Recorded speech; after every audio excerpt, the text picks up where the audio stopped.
La vie infernale par Émile Gaboriau, partie 15 du livre audio, chapitre 9 du tome 2 du roman.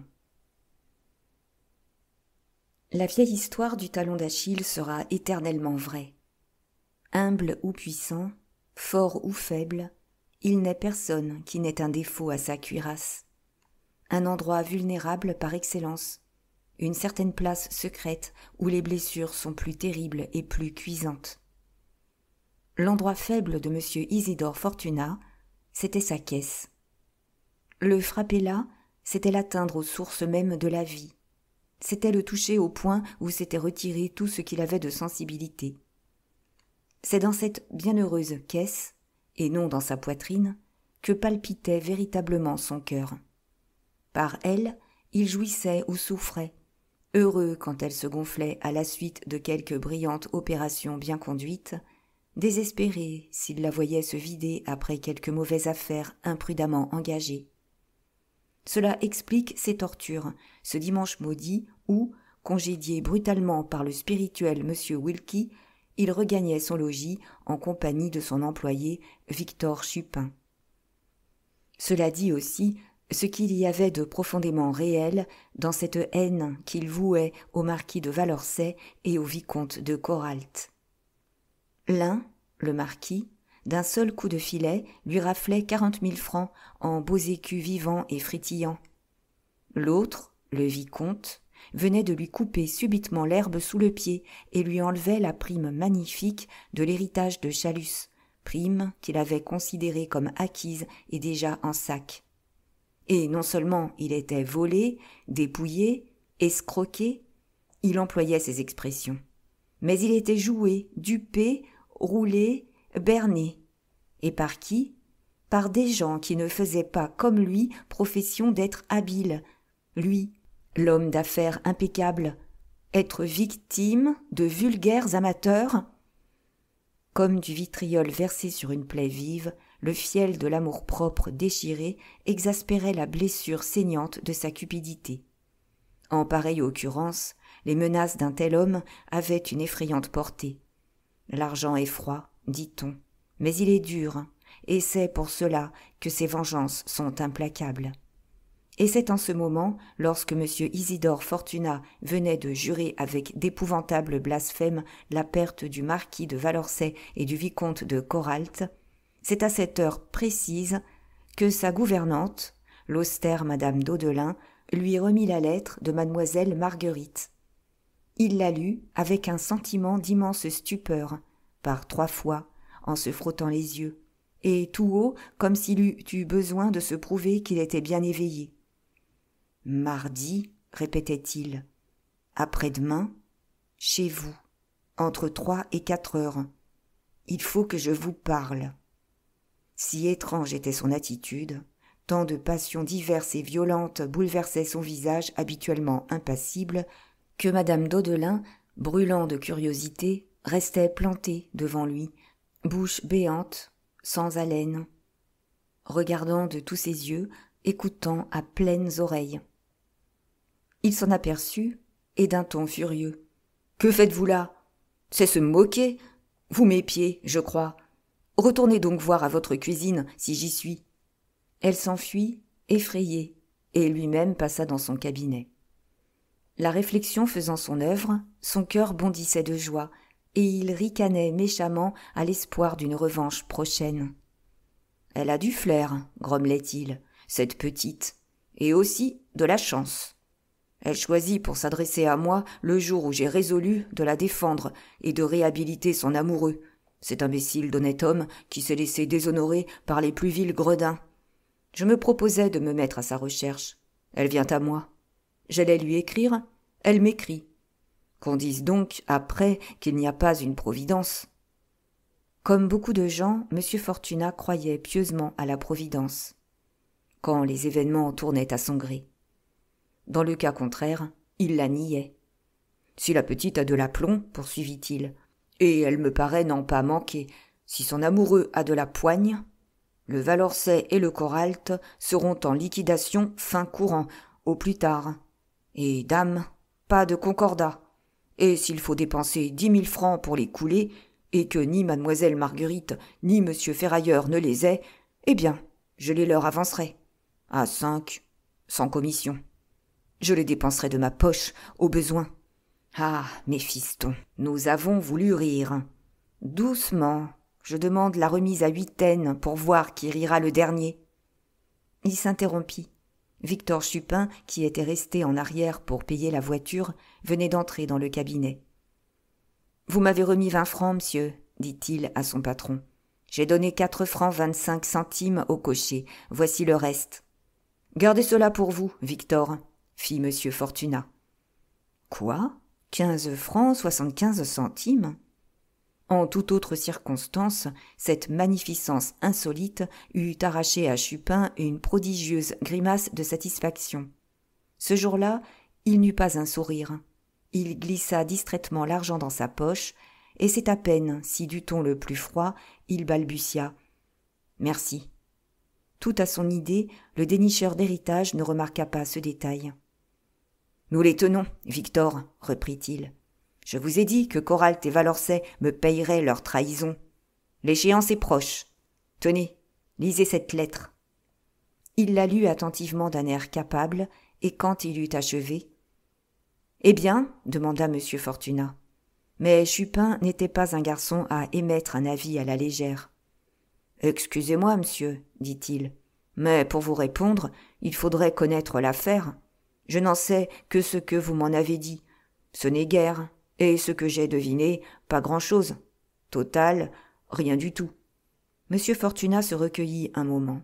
« Votre réflexion est juste, Victor, prononça-t-il enfin. Jusqu'ici, ce que je vous avais expliqué suffisait.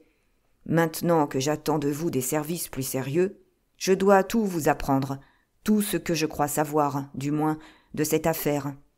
Cela vous donnera la mesure de ma confiance en vous. » Et aussitôt, en effet, il raconta à Chupin ce qu'il connaissait de l'histoire de M. de Chalus, du marquis de Valorcet et de mademoiselle Marguerite. C'était, à bien peu de choses près, la vérité. Mais s'il avait pensé que ces confidences le hausseraient dans l'estime de son employé, il s'était singulièrement abusé. Chupin avait assez d'expérience et de bon sens pour juger les choses.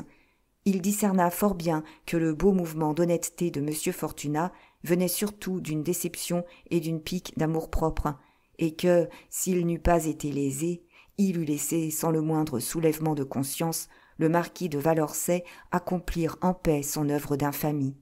Cependant, son mobile visage garda le secret de ses impressions. D'abord, il n'avait pas mission de dire à M. Fortunat son fait, et en second lieu, il estima le moment peu opportun pour une déclaration de principe.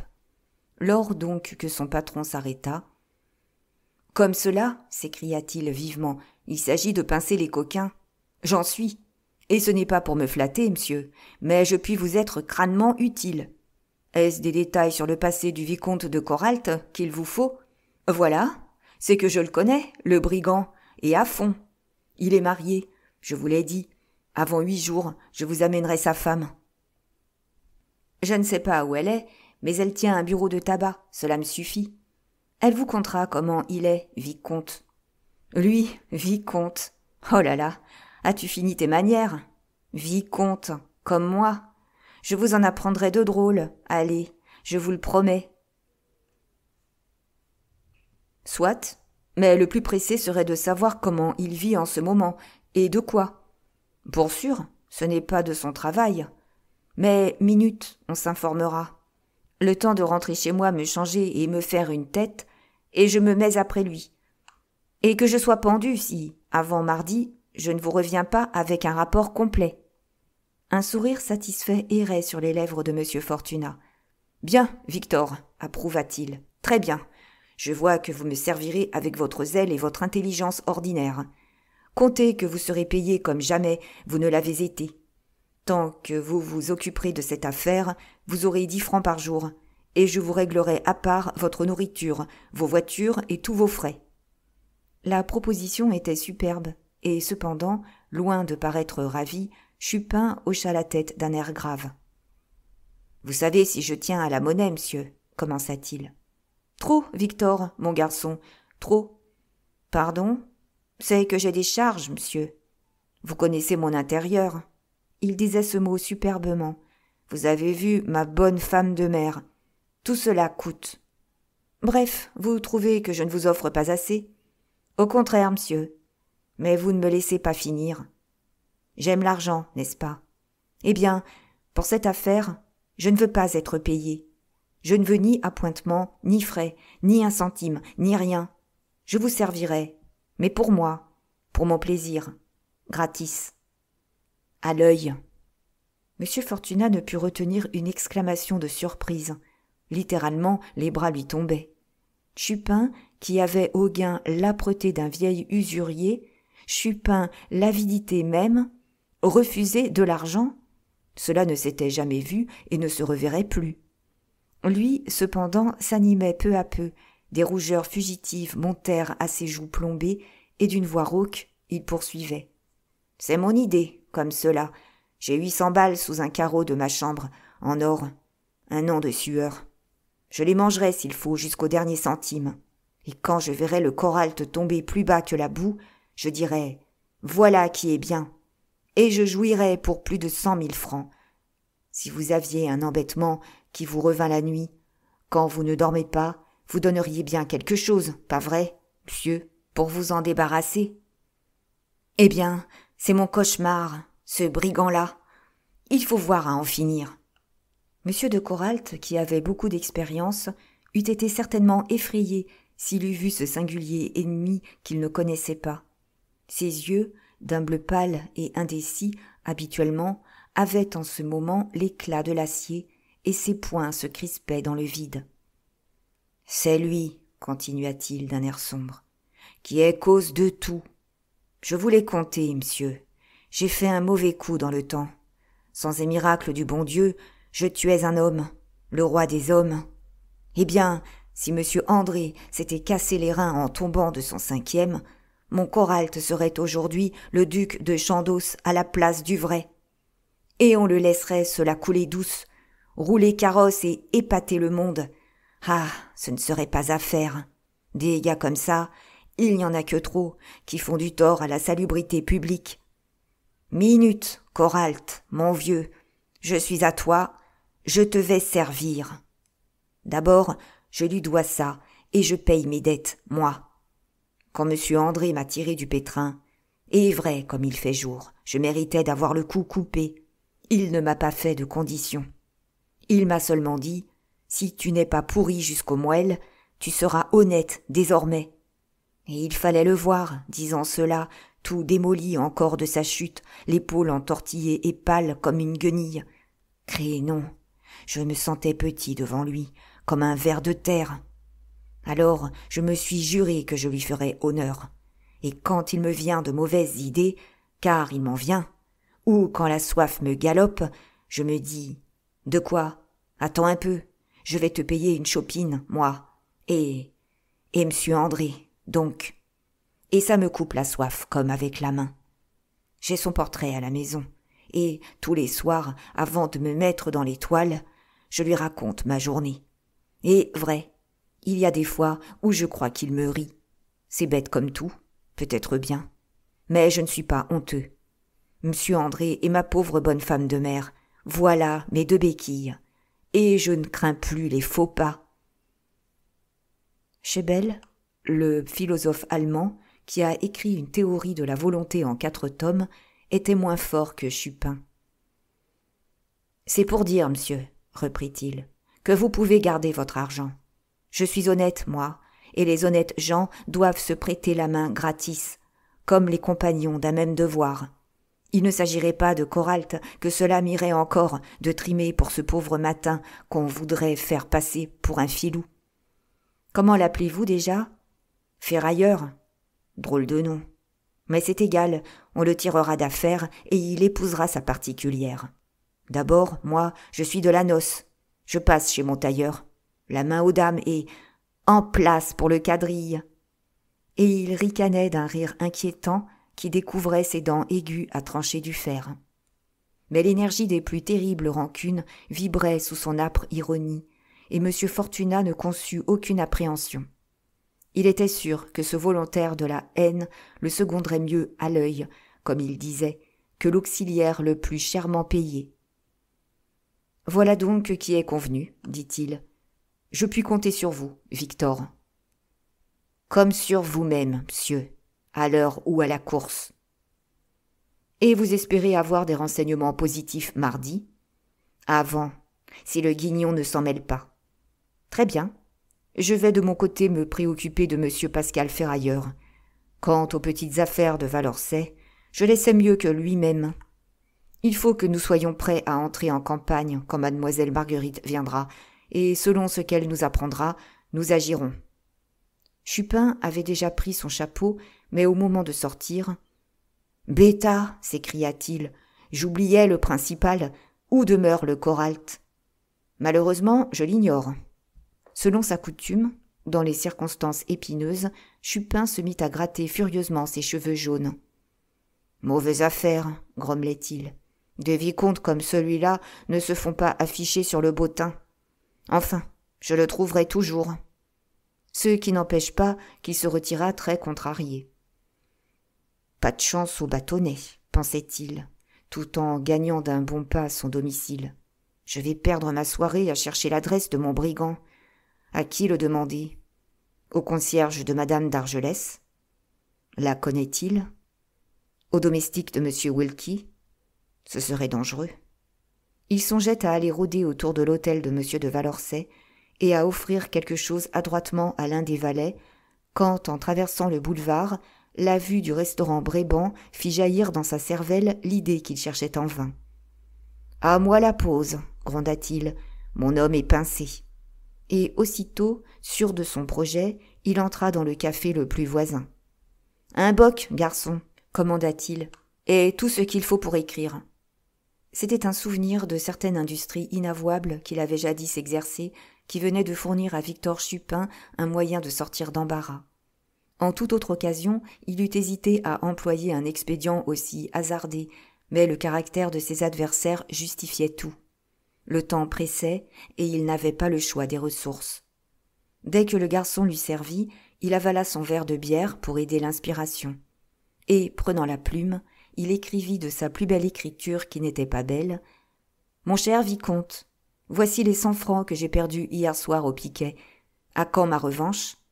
Ton ami, Valorcet. » Cette lettre achevée, il la relut par 3 fois, très inquiet de savoir si c'était bien là le style qu'emploient des gens très chics qui se renvoient de l'argent. Franchement, il doutait. Ainsi, sur le brouillon, il avait écrit « Besig », et sur la copie, il l'avait remplacé par « Piquet », et qui lui avait paru un jeu aristocratique. « Mais baste, se dit-il, on n'y regardera pas de si près. » Et comme la lettre était sèche, il la plia et la glissa dans une enveloppe en y joignant un billet de 100 francs qu'il tira d'un vieux portefeuille. Sur l'enveloppe, il écrivit « À monsieur le vicomte de Coralt, en ville ». Ces mesures prises, il paya sa consommation et d'un pied fiévreux courut jusqu'au restaurant Bréban. 2 garçons flânaient devant la porte et, leur montrant la lettre, « Connaissez-vous ce nom ? » demanda-t-il poliment. « Un monsieur qui sortait de chez vous a laissé tomber cela. J'ai couru après lui pour le lui rendre, impossible de le rejoindre. » Les 2 garçons examinèrent l'adresse. « Coralt, » répondirent-ils. « Nous ne connaissons que lui. Ce n'est pas un client, mais il vient ici quelquefois. Et où demeure-t-il ? Pourquoi ? Pour lui porter cette lettre, donc. » Les garçons haussèrent les épaules. « Laissez donc, firent-ils, ce n'est pas la peine de vous déranger. » C'était là que Chupin, qui avait prévu l'objection, les attendait. « Excusez, fit-il, c'est qu'il y a de l'argent dans la lettre. » Et, entrebâillant l'enveloppe, il montra le billet de 100 francs. Dès lors, pour les garçons, la question changea. « C'est différent, prononça l'un d'eux. Du moment qu'il y a de l'argent, vous devez rendre. Mais vous seriez bien bon de courir. Remettez cela ici, au comptoir, et la première fois que le vicomte viendra, on le lui rendra. » Un frisson courut le long de l'échine de Chupin. Il vit son billet perdu. « Ah, je la trouve mauvaise, s'écria-t-il. Laissez ma trouvaille ici, jamais de la vie. Et cette petite récompense honnête, qui donc l'aurait? Un vicomte, c'est toujours généreux. Celui-là est capable de me mettre 20 francs dans la main. C'est pourquoi je veux son adresse. » L'objection était de nature à toucher les garçons. Ils trouvèrent que le jeune homme avait raison, mais ils ignoraient l'adresse de M. de Coralt et ne voyaient nul moyen de se la procurer. « À moins, cependant, observa l'un d'eux, que le chasseur ne la sache. » Le chasseur, appelé, se souvint qu'une fois il était allé chercher un pardessus chez M. de Coralt. « J'ai oublié son numéro, déclara-t-il, mais je suis sûr qu'il demeure rue d'Anjou, presque au coin de la rue de la Ville-l'Évêque. » Le renseignement ne brillait pas par sa précision, mais il devait suffire à un Parisien pur sang tel que Victor Chupin. « Bien des merci de l'obligeance, monsieur, » dit-il au chasseur. « Avec vos indications, un aveugle de naissance n'irait peut-être pas tout droit chez M. de Coralt, mais moi, j'y vois clair et j'ai une langue.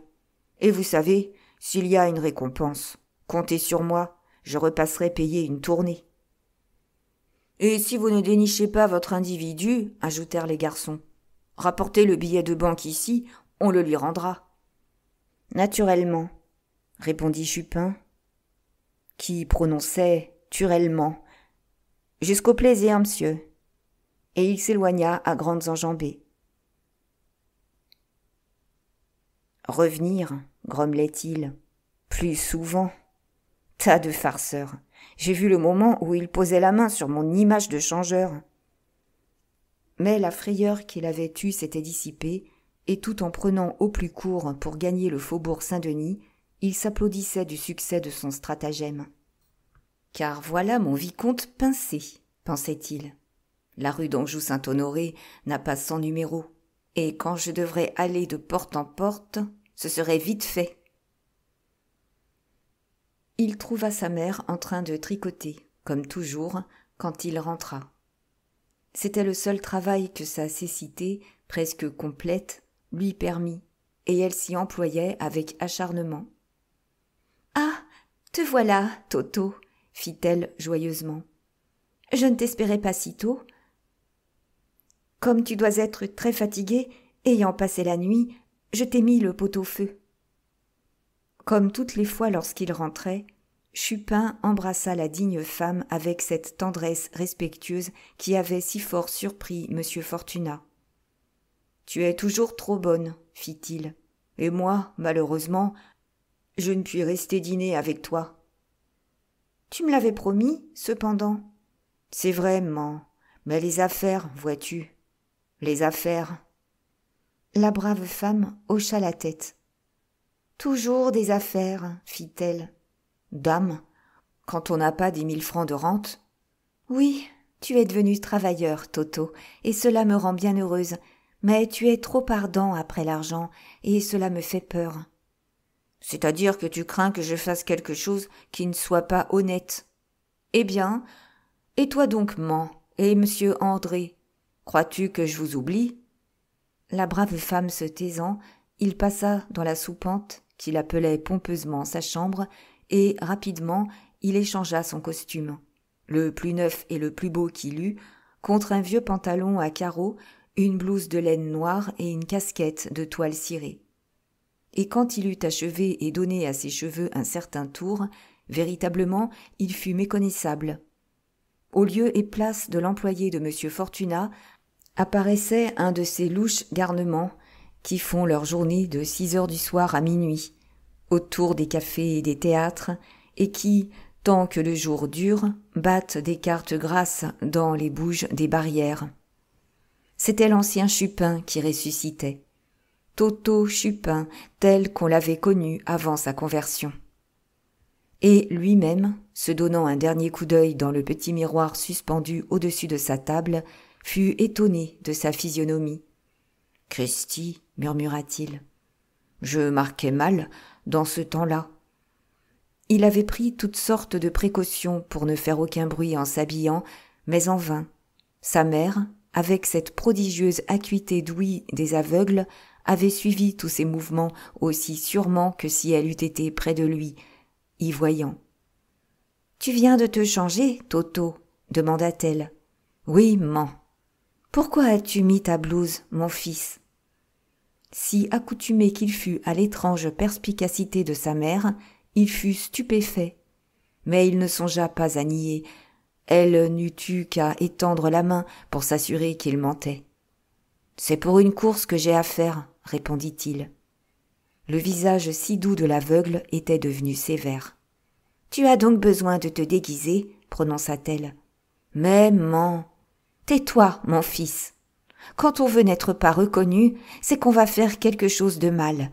Depuis que ton patron est venu ici, tu me caches quelque chose.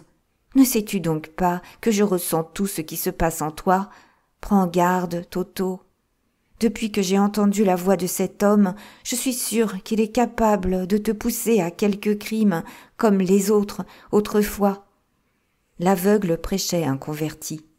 Depuis 2 jours, le pisteur d'héritage se montrait sous un aspect si étrange que Chupin, à part soi, s'était promis de changer de patron. « Je te jure de le lâcher, ment, » déclara-t-il. « Ainsi, rassure-toi. »« Bien, mais en ce moment, où vas-tu » Il n'était qu'un moyen de rassurer complètement la digne femme, c'était de lui tout confier. Ainsi fit Chupin avec la dernière franchise. « Eh bien, reprit-elle quand il eut fini, tu vois avec quelle facilité tu te laisserais entraîner. Comment as-tu pu te charger de faire ce honteux métier d'espion, toi qui sais où il peut conduire ? C'est la protection du bon Dieu qui t'a sauvé cette fois-ci d'une action que tu te serais reprochée toute la vie. Les intentions de ton patron sont bonnes maintenant. Elles étaient criminelles quand il t'a commandé de suivre cette Madame d'Argelès. Pauvre femme, elle s'était sacrifiée pour son fils, elle se cachait de lui, et tu travaillais à la trahir. Pauvre créature. Ah, qu'elle a dû souffrir, et comme je la plains. Être ce qu'elle est et se voir dénoncer à son fils. Moi qui ne suis qu'une malheureuse, je serais morte de honte. Chupin se mouchait à faire trembler les vitres, ce qui était sa manière de dissimuler son émotion quand elle allait jusqu'aux larmes. « Tu parles comme une bonne femme de mère que tu es, » s'écria-t-il enfin, « et je suis plus fier de toi que si tu étais la plus belle dame et la plus riche de Paris, parce que tu es la plus honnête et la plus vertueuse, et je ne serais qu'un lâche, un feignant, le dernier des propres à rien si je te causais un chagrin. Et si jamais on me prend à filer quelqu'un d'un pied, je veux qu'on me coupe l'autre. Mais pour cette fois, va, Toto, je suis tranquille. » Il partit le cœur plus léger et bientôt ne songea plus qu'à la mission dont il était chargé. Ce n'était pas par pure fantaisie qu'il avait changé de costume. Son imprudence de la nuit précédente, chez Bréban, devait avoir fixé sa physionomie dans la mémoire du vicomte de Coralt, et au moment de s'attacher à ses pas, il importait de dérouter autant que possible ses investigations. Cependant, il arrivait à la rue d'Anjou-Saint-Honoré. Il commença bravement ses recherches. Elles ne furent pas heureuses tout d'abord. Partout où il entrait pour demander le vicomte, on lui répondait qu'on ne le connaissait pas. Il avait déjà visité la moitié de la rue lorsqu'il arriva à une des plus belles maisons, devant laquelle stationnait, toute pleine de pots de fleurs, une de ces voitures basses et plates qu'employaient les jardiniers. Un vieil homme, qui parut à Chupin être le concierge de la maison, et un domestique en gilet rouge, déchargeaient les pots de fleurs et les rangeaient en ligne sous la porte cochère. La voiture vidée, elle partit. Aussitôt Chupin s'avança et, s'adressant au concierge, « Monsieur le vicomte de Coralt ?» demanda-t-il. « C'est ici. Que lui voulez-vous » Ayant prévu cette question, Chupin avait préparé une réponse. « Bien sûr, fit-il, je ne viens pas le chercher pour lui payer la goutte. Mais voilà la chose. Je traversais le passage de la Madeleine. Une femme superbe m'appelle et me dit « Monsieur de Coralt demeure dans la rue d'Anjou. » Mais je ne sais pas son numéro. Je ne peux pas aller le demander de porte en porte. Allez-y, et si vous me rapportez ici son adresse, vous aurez 100 sous. Voilà les 100 sous gagnés. Servi par sa vieille expérience parisienne, Chupin avait si bien choisi le prétexte qu'il fallait que ses deux auditeurs éclatèrent de rire. « Eh bien, père Moulinet, s'écria le domestique à gilet rouge, qu'en dites-vous ? Est-ce pour avoir votre adresse que des femmes superbes donneraient 100 sous ? Pour ça, non. Mais ce n'est pas à vous non plus qu'une femme enverrait des fleurs comme celles que voilà. Toutes fleurs rarissimes. » Chupin se retirait en saluant. Le concierge l'arrêta. « Vous qui faites si bien les commissions, lui dit-il, vous épargnerez-vous la peine de monter tous ces pots au second si on vous offrait un bon verre de vin ?» Nulle proposition ne pouvait être plus agréable à Chupin. Si porté qu'il fût à s'exagérer ses moyens et la fécondité de ses ressources, jamais il ne s'était flatté de l'espoir de franchir le seuil de M. de Coralt. Or, il avait compris, sans grands efforts d'imaginative, que le domestique à gilet rouge était au service du vicomte et que c'était chez le vicomte qu'il s'agissait de monter les fleurs. Cependant, il sut dissimuler sa satisfaction, qui eût pu paraître singulière. « Un verre de vin, fit-il d'un ton maussade. « Vous en mettrez bien 2. »« Eh, je mettrai la bouteille entière, mon garçon, si le cœur vous en dit, » répondit le domestique, avec cette facilité charmante des gens qui font leur générosité aux dépens d'autrui. « Alors, s'écria Chupin, j'en suis !» Et, se chargeant de plusieurs pots, avec cette dextérité des gamins qui gagnent leur vie au marché aux fleurs, il ajouta « Montrez-moi le chemin !» Le domestique et le concierge le précédèrent dans l'escalier sans rien porter, comme de raison, et arrivés au second étage, ayant ouvert une porte, ils dirent « C'est ici, entrez !» Chupin se doutait bien que M. de Coralt devait être mieux logé qu'il ne l'était, lui, rue du Faubourg Saint-Denis, mais c'est à peine s'il avait l'idée du luxe qui éclatait dans l'antichambre. La lanterne, pendue au plafond, lui parut une pure merveille, et les banquettes lui semblaient bien autrement superbes que le canapé de M. Fortunat. « Le brigand ne s'amuse pas à des coquineries de 2 sous, pensa-t-il.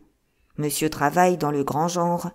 Décidément, ça ne pouvait pas durer, cette vie-là. » Il s'agissait de renouveler les fleurs des jardinières de toutes les pièces, et aussi celle d'une petite serre très habilement prise moitié sur le balcon, moitié sur une jolie pièce tendue de soie à grand ramage qui servait de fumoir. Or, le concierge et le domestique, se bornant à surveiller Chupin et à lui donner des ordres, il se trouva à visiter tout l'appartement. Il admira le salon encombré de précieux bibelots, la salle à manger en vieux chêne, la chambre à coucher toute capitonnée avec son lit monté sur une estrade comme un trône, et une sorte de bibliothèque avec de grandes armoires pleines de livres richement reliés. Tout cela était beau, somptueux, magnifique. Chupin admirait, mais n'enviait pas ce luxe. Il se disait que si jamais il arrivait à amasser honnêtement une grande fortune, son appartement serait tout autre.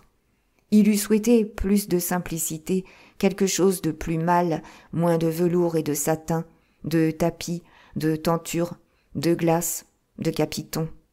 Ce sentiment ne l'empêchait pas de se récrier à chaque pièce où il entrait, et il avait l'art de donner tant de naïveté à son admiration que le domestique, flatté comme s'il eût été le propriétaire, mit une sorte de vanité à lui tout faire examiner. Il lui montra la cible devant laquelle, tous les matins, pendant 1 heure, monsieur le vicomte s'exerçait avec un pistolet de salon. Car monsieur le vicomte était de première force au pistolet et, à 20 pas, logeait 8 balles sur 10 dans le goulot d'une bouteille. Il lui exhiba les épées de combat de monsieur le vicomte, car à l'épée, monsieur le vicomte était aussi fort qu'au pistolet. Il prenait tous les jours une leçon d'1 heure d'un des meilleurs maîtres d'armes de Paris, et ses duels avaient toujours été heureux. Il lui fit voir encore le costume de chambre de velours bleu de monsieur le vicomte, ses pantoufles fourrées et jusqu'aux chemises soutachées de soie qu'il mettait pour se coucher. Mais ce fut le cabinet de toilette qui émerveilla et stupéfia Chupin. Il resta béant lorsqu'il vit l'immense table de marbre blanc avec ses 3 cuvettes, ses éponges, ses boîtes, ses pots, ses flacons, ses godets de toutes sortes.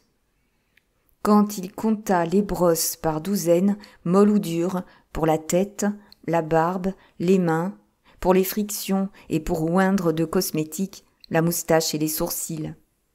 Jamais il n'avait vu rassembler tant d'instruments bizarres, d'argent ou d'acier, pinces, couteaux, canifs, ciseaux, grattoirs, limes, bistouris. « On se croirait chez un pédicure ou chez un dentiste, » dit-il au domestique. « Est-ce que votre bourgeois se sert de cela tous les jours ?»« Certainement, et plutôt 2 fois qu'une, pour sa toilette. » Chupin ne put dissimuler une grimace, et d'un ton d'ébahissement narquois, « Eh bien, fit-il, excusez, il doit avoir la peau propre. » Les autres éclatèrent de rire, et le concierge, après un regard d'intelligence jeté au domestique, dit entre haut et bas « Dame, c'est son état à cet homme d'être joli garçon. » Le grand mot était lâché. Désormais, Chupin était sûr de ce que lui avait fait soupçonner ce logis voluptueusement coquet et ouaté de toutes les recherches délicates et exquises comme le sanctuaire d'une idole. Pendant qu'on changeait les jardinières, d'ailleurs, et dans l'intervalle des 9 ou 10 voyages qu'il avait faits de la porte cochère à l'appartement, Chupin avait écouté sournoisement et surpris entre le domestique et le concierge des lambeaux de phrases qui l'avaient singulièrement éclairé. Sans compter qu'à tout moment, dès qu'il s'agissait de placer une plante dans un endroit plutôt que dans un autre, le domestique prononçait, comme un argument péremptoire, que la baronne tenait à ce que cela fût ainsi, ou que la baronne serait plus contente de tel arrangement, ou encore qu'il se conformait aux ordres que lui avait donnés la baronne. D'où Chupin, forcément, avait conclu que ces fleurs étaient envoyées par une baronne, et qu'elle n'était pas sans quelque droit sur l'appartement. Mais comment se nommait-elle ? Il manœuvrait assez adroitement pour le savoir, tout en dégustant un verre de vin qu'on lui avait servi, quand on entendit dans la cour le roulement d'une voiture. « Parions que voici monsieur qui arrive !» s'écria le domestique en se précipitant à la fenêtre. Chupin s'élança pour regarder aussi, et aperçut un très élégant coupé bleu attelé d'un cheval de prix, mais il ne vit pas le vicomte. Monsieur de Coralt montait déjà l'escalier 4 à 4, et la seconde d'après, il entra en criant d'une voix irritée. « Florent, eh bien, qu'est-ce que cela signifie ? Vous laissez toutes les portes ouvertes ?» Florent, c'était le domestique à gilet rouge.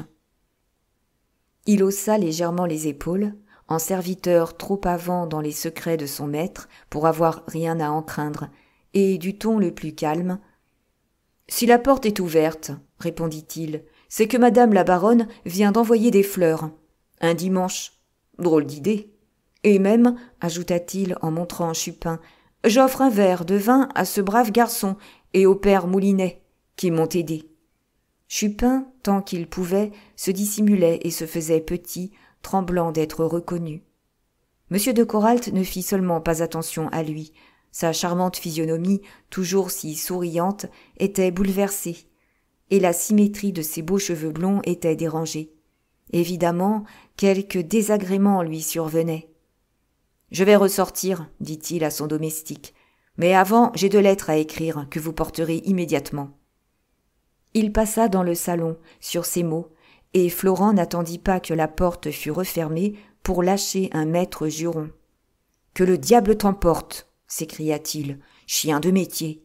Voici qu'il faut me mettre en course maintenant. Il est 5 heures et j'ai rendez-vous à 5h30. » Une soudaine espérance fit battre le cœur de Chupin. Il toucha du doigt le bras du domestique et de l'air et du ton les plus engageants.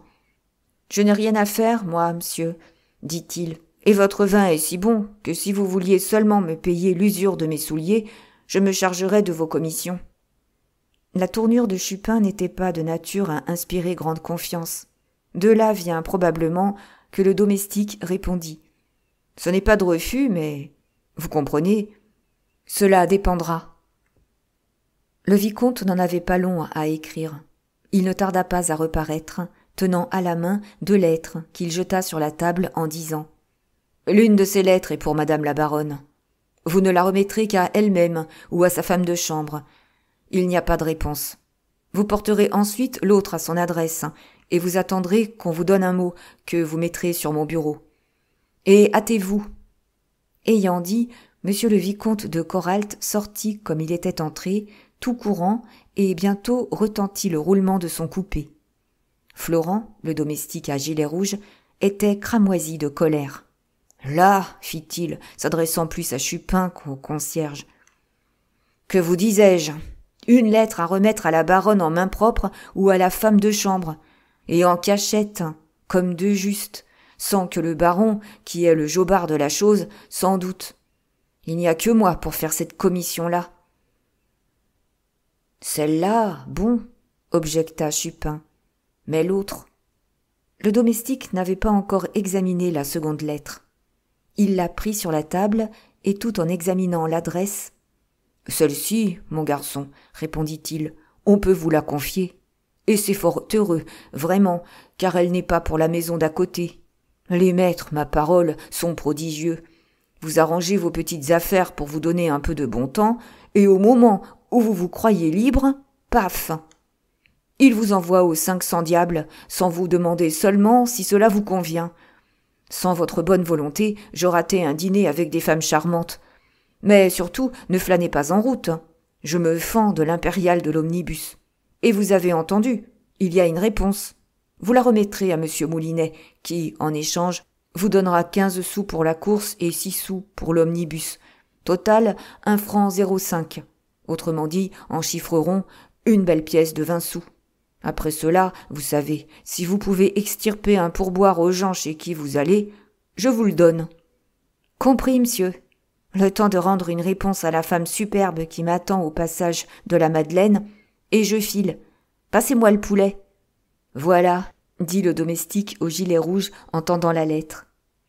Mais au premier regard qu'il jeta sur l'adresse, Chupin devint tout pâle et ses yeux s'écarquillèrent prodigieusement. Voici ce qu'il avait lu. Madame Paul, débitante de tabac, quai de la Seine, à la Villette. Quelque grand que fût son empire sur lui, son émotion avait été trop visible pour n'être pas remarquée des autres. « Qu'avez-vous » lui demandèrent-ils ensemble. « Qu'est-ce qui vous prend ?» Un puissant effort de volonté lui avait déjà rendu son sang-froid, et prompt à couvrir sa faute d'un prétexte. « J'ai, répondit-il d'un ton maussade, que je me dédie. Me donner 15 sous pour mesurer le trottoir d'ici à la Villette ? Vous ne le voudriez pas. Ce n'est pas une course, ça, monsieur, c'est un voyage. » Son explication passa sans difficulté. On crut simplement qu'il abusait du besoin qu'on avait de lui. C'était si naturel. « Une carotte, quoi ?» fit le domestique à gilet rouge. « Eh bien, soit, vous aurez 30 sous, mais en route. »« On part !» s'écria Chupin. « À tantôt !» Et, imitant avec une perfection désolante pour les oreilles le sifflet d'une locomotive, il s'élança dehors avec une rapidité du meilleur augure. Seulement, dès qu'il fut à 20 pas de la maison, il s'arrêta court. D'un œil expérimenté, il examina le terrain autour de lui et, avisant un coin obscur, il courut s'y blottir. « Cet imbécile à gilet rouge va sortir, pensait-il, pour porter la lettre à cette fameuse baronne. Je le suis, je regarde où il entre et, vlan, dans le noir. Je découvre le nom de la bonne. Dame charitable, un petit sou, s'il vous plaît, qui fleurit si bien ce brigand de vicomte. » L'heure et le jour servaient ses intentions. La nuit venait, hâtée par un brouillard assez épais. Les réverbères n'étaient pas encore allumés, et comme on était dimanche, presque toutes les boutiques étaient fermées. Même, il faisait si sombre qu'il s'en fallut de rien que Chupin ne reconnut pas Florent lorsqu'il sortit. Il ne ressemblait en rien, il est vrai, au domestique à gilet rouge de tantôt. Ce garçon avait la clé de l'armoire aux vêtements de son maître, et il l'utilisait à l'occasion, cela sautait aux yeux. Il s'était adjugé, ce soir-là, un de ces pantalons de couleur tendre dont M. de Coralt avait la spécialité, une redingote à revers immense, un peu étroite pour lui, et un délicieux chapeau plat. « Et voilà !» grommelait Chupin, qui s'était élancé sur ses traces. Où il y a de la gêne, il n'y a pas de plaisir. Ce n'est pas à moi que mes domestiques la feront, celle-là, quand j'en aurai. » Mais il s'interrompit, s'effaçant prudemment contre une porte cochère. Le brillant Florent sonnait à la porte d'une des plus somptueuses habitations de la rue de la Ville-l'Évêque. On lui ouvrit. Il entra. « Eh bien, » pensa Chupin, « ça n'a pas été long. Pas bête, le vicomte et la baronne. Quand on a des fleurs à s'envoyer, c'est commode d'être voisin. » Déjà, il avait exploré les environs et aperçut un vieux bonhomme qui fumait sa pipe sur le seuil de sa boutique. Il s'en approcha et, très poliment, « Pourriez-vous me dire, monsieur, interrogea-t-il, à qui cette grande bâtisse ?»« C'est l'hôtel du baron Trigault, » répondit l'inconnu sans quitter sa pipe. « Merci, monsieur, » fit gravement Chupin, « et excusez. Si je vous ai demandé ça, c'est que je cherche une maison à acheter. » Et sur ce, après avoir répété 4 ou 5 fois le nom de Trigault pour bien l'enfoncer dans sa mémoire, il se mit à jouer des jambes consciencieusement dans la direction de la Villette. Tout marchait comme sur des roulettes, mieux et 1000 fois plus vite qu'il n'eût osé seulement le souhaiter. Il eût dû être ravi, eh bien non, tant il est vrai que le succès rend exigeant. La lettre qu'il portait le brûlait comme s'il eût eu un fer rouge dans la poche. « Madame Paul, » grommelait-il, « pour sûr, cette dame est la légitime de mon brigand. D'abord, Paul, c'est son prénom à lui. Ensuite, on m'avait dit qu'elle avait acheté la gérance d'un bureau de tabac. C'est donc bien cela, en plein. Moi qui les croyais brouillés à mort, le mari et la femme, les voilà qui s'écrivent. » Pour connaître le contenu de cette missive, Chupin eût donné, ainsi qu'il le disait, une chopine de son sang. L'idée de l'ouvrir lui était bienvenue, et ce n'était pas, il faut en convenir, d'honorables scrupules de délicatesse qui l'avaient arrêté. Ce qui l'avait arrêté, c'était un coquin de cachet de cire grenat, pailleté d'or, très soigneusement appliqué, et qui eût infailliblement trahi la moindre tentative d'effraction. Chupin portait la peine des défauts de Florent. Ce cachet était une précaution du vicomte contre l'incurable curiosité de son domestique. Le brave garçon en était donc réduit à lire et à relire la suscription, et à flairer le papier qui embaumait la verveine et l'iris. Mais son esprit prompt et hardi aux soupçons s'égarait en conjectures inouïes. Entre cette lettre destinée à la femme de M. de Coralt et la lettre portée à la baronne, Chupin croyait entrevoir une relation. Et pourquoi non ? N'avaient-elles pas été écrites ensemble et sous l'empire d'un même sentiment ? Une contrariété ? Il est vrai qu'il s'épuisait à chercher un rapport vraisemblable entre la débitante de tabac de la Villette et la baronne millionnaire de la rue de la Ville-l'Évêque. Cependant, si l'imagination de Chupin trottait, ses jambes ne restaient pas inactives.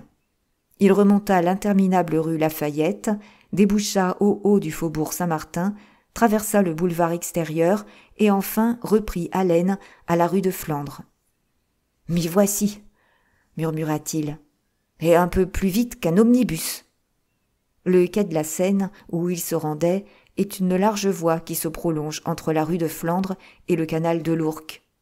À gauche, elle est bordée de bicoques, d'affreuses petites masures, de chantiers et d'immenses dépôts de charbon. À droite, du côté du canal, ce ne sont que pauvres échoppes et magasins provisoires, bâtis de boue et de plâtras, laids, sales, enfumés. Dans le jour, pas de quartier plus vivant et plus bruyant que ce quai où se concentre l'immense mouvement du port de la Villette. Rien de plus lugubre le soir, quand les chantiers sont fermés, quand les rares becs de gaz ajoutent à l'horreur des ténèbres, lorsqu'il n'y a, pour rompre le silence, que le clapotement de l'eau troublée par quelques mariniers écopant son bateau. « Sûr, le vicomte se sera trompé, » pensait Chupin. « Il n'y a pas de débit sur ce quai. » Si, cependant, ayant dépassé la rue de Soissons, il aperçut au loin, expirant dans la brume, la lueur rougeâtre d'une lanterne de marchand de tabac. Chapitre 10. Touchant au but, Chupin ralentit le pas, et c'est avec les plus savantes précautions qu'il s'approcha de la boutique, jusqu'à coller son museau futé contre le vitrage. Il jugeait utile de voir avant de se montrer, et d'étudier l'intérieur du dehors pour composer son entrée. Et certes, rien ne l'empêchait d'observer à son aise et longuement. La nuit était noire, le quai désert. Personne, pas un bruit, rien. Le brouillard épais et puant étouffait jusqu'aux joyeuses rumeurs de la barrière voisine. C'était sinistre à donner le frisson à ce vieux gamin de Paris, qui n'était guère impressionnable, cependant, et qui, dans les coins les plus perclus de sa ville, se sentait chez lui autant qu'un bourgeois dans les différentes pièces de son appartement. « Il faut, pensait-il, que la légitime de ce scélérat de Coralt ait moins de 100 000 livres de rente pour être venu s'établir ici. » Et en effet, rien d'affreux comme la maison où était installé le débit de tabac. C'était une bicoque à un seul étage, bâtie, selon l'expression populaire, de boue et de crachats, toute branlante et toute en ruine, étayée de deux côtés et dont on avait masqué les lézardes en clouant des vieilles planches de bateau contre la façade. « Positivement, se dit Chupin, je ne serai pas tranquille là-dedans, les jours de grand vent. » La boutique elle-même, assez grande, mais sordide et repoussante de malpropreté, criait misère. Le long des murs, dont le crépi s'écaillait, l'humidité suintait en larmes verdâtres. Le carreau disparaissait sous une couche épaisse et inégale de cette boue de charbon noire et gluante qui est le sol même du quai de la Seine. Un marchand de démolition avait vendu au hasard le mobilier, le comptoir avec ses 4 pots de grès et ses 2 paires de balances, et aussi les vitrines dépareillées où on apercevait des pipes et des papiers à cigarettes, des petits verres et plusieurs bouteilles à étiquettes bariolées, 5 ou 6 boîtes de cigares et quelques paquets de tabac, mouillés, on le devinait, autant qu'une éponge qu'on retire de l'eau. Comparant ce bouge lugubre au voluptueux intérieur du vicomte de Coralt, Chupin se sentait le cœur serré, et la colère bouillait dans ses veines. « Rien que pour ça, grondait-il, les dents serrées. On devrait le fusiller, le propre à rien. Laisser crever sa femme de faim. » Car c'était bien la femme de M. de Coralt qui tenait ce débit. Chupin, qui l'avait vue autrefois, la reconnaissait derrière son comptoir, encore qu'elle fût cruellement changée et à peine reconnaissable. « C'est bien elle, murmurait-il. C'est bien mademoiselle Flavie. » Il lui donnait son nom de jeune fille. Pauvre femme. Pauvre créature, en effet. Sans doute, elle était jeune encore, mais le malheur, les chagrins, les regrets, les privations horribles, les jours employés à se procurer sa chétive existence, les nuits consumées dans les larmes, l'avaient, bien avant l'âge, vieillie, fanée, flétrie, détruite. La chétive clarté d'une lampe au schiste, accrochée au plafond, tombant d'aplomb sur son visage, en accentuait encore la pâleur et la maigreur, projetant des ombres noires sous ses sourcils et faisant saillir, comme ceux d'un squelette, les os de ses tempes et de ses mâchoires. De sa beauté, qui avait été saisissante, rien ne restait que ses cheveux, encore magnifiques, mais ternes et emmêlés, comme si le peigne ne les eût pas touchés depuis des semaines, et aussi ses grands yeux noirs démesurés, qui brillaient d'un éclat phosphorescent, l'éclat de la fièvre qui couve comme un incendie, qui mine sourdement, brûle et tue. En elle, d'ailleurs, tout trahissait d'horribles revers, portés sans dignité. Si elle avait lutté, autrefois, dans les commencements, elle ne luttait plus, on le voyait. Son costume, sa robe de soie honteusement délabrée, sa capeline crasseuse révélaient la plus profonde incurie, l'abandon complet de soi, cette indifférence morbide qui suivent les grandes catastrophes dont on n'espère pas se relever. Ce que c'est que, de nous, songeait philosophiquement Chupin. Une fille élevée comme une reine, à faire ses 4 volontés, hein? Si on lui avait prédit cela dans le temps, si on lui avait dit qu'il y a des hauts et des bas, comme elle vous aurait ri au nez. C'est que je la vois encore, au temps où elle conduisait elle-même ses petits chevaux gris. Et hop, et clic et clac, et garde-sous, tant pis pour le monde. Paris, c'était comme une grande boutique, où elle n'avait qu'à choisir. Elle disait « Je veux ça », et elle l'avait. Mais voilà, un joli garçon passe, on le demande pour mari. Papa, qui ne sait rien refuser, le donne. Et maintenant, pour 2 sous en carotte, bourgeoise et bon poids. Ce qui l'attardait au vitrage, c'est qu'il distinguait fort bien que la jeune femme causait avec une personne qui se trouvait dans une seconde pièce dont la porte était grande ouverte, juste derrière le comptoir. Cette personne, Chupin eût donné bonne chose pour l'apercevoir seulement. Il n'y parvint pas. En désespoir de cause, il allait entrer quand il vit la jeune femme se dresser tout à coup et prononcer quelques mots d'un air mécontent. Et ses regards, au lieu de se tourner vers la porte de la seconde pièce, se dirigeaient en face d'elle, vers un coin de la boutique. « Il y a donc quelqu'un là ?» se dit Chupin intrigué. Il changea de place, se haussa sur la pointe des pieds, pour regarder. Et en effet, il aperçut un petit garçon de 3 à 4 ans, maigre, au teint blafard, vêtu de haillons, qui jouait avec les débris d'un cheval de carton. Cette vue le fit bondir. « Il y a un enfant !» gronda-t-il. « Non seulement le brigand lâche sa femme, mais il laisse son moutard en plan. Encore ça à mettre sur la note, mon bonhomme, et nous compterons nous deux, et il faudra payer. » Sur cette menace, il entra brusquement. « Que faut-il vous servir, monsieur ?» demanda la jeune femme. « Rien, madame. Je vous apporte une lettre. »« À moi ? Vous devez vous tromper. »« Pardonnez-moi, vous êtes bien madame Paul ?»« Oui. »« Alors, ceci est bien pour vous. » Et il tendait la lettre que lui avait confiée Florent. La jeune femme, non sans hésitation, avançait la main, toisant le commissionnaire d'un air surpris, lorsqu'enfin, apercevant l'écriture, elle poussa un cri. « Ah, mon Dieu !» Et aussitôt, se retournant vers la porte ouverte derrière elle, « Monsieur Mouchon !» cria-t-elle. « Monsieur Mouchon !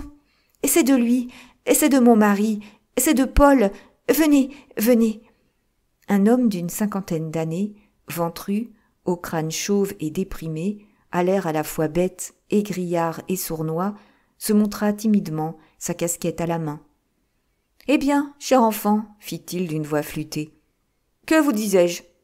Tout vient à point à qui sait attendre. » Elle avait brisé le cachet, elle lut d'un trait, avidement, puis, tout à coup, battant joyeusement des mains, « Il consent !» s'écria-t-elle. « Il a eu peur. Il me prie seulement d'attendre un peu.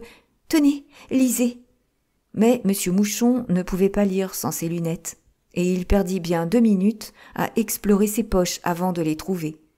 Puis, quand il les eut chaussées, la lumière était si chétive qu'il lui fallut 3 minutes encore pour déchiffrer la missive.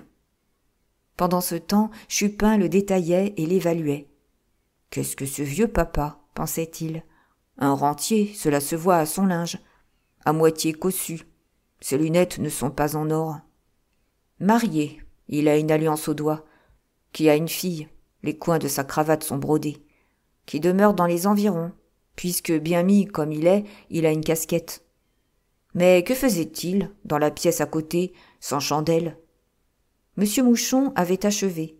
« Que vous avais-je dit ?» prononça-t-il. « À bon conseil, prompt succès. »« Oui, c'est vrai, vous avez raison. » Elle avait repris sa lettre et, l'œil brillant de joie, la relisait comme pour bien s'en prouver la réalité. « Et maintenant, interrogea-t-elle, que faire ?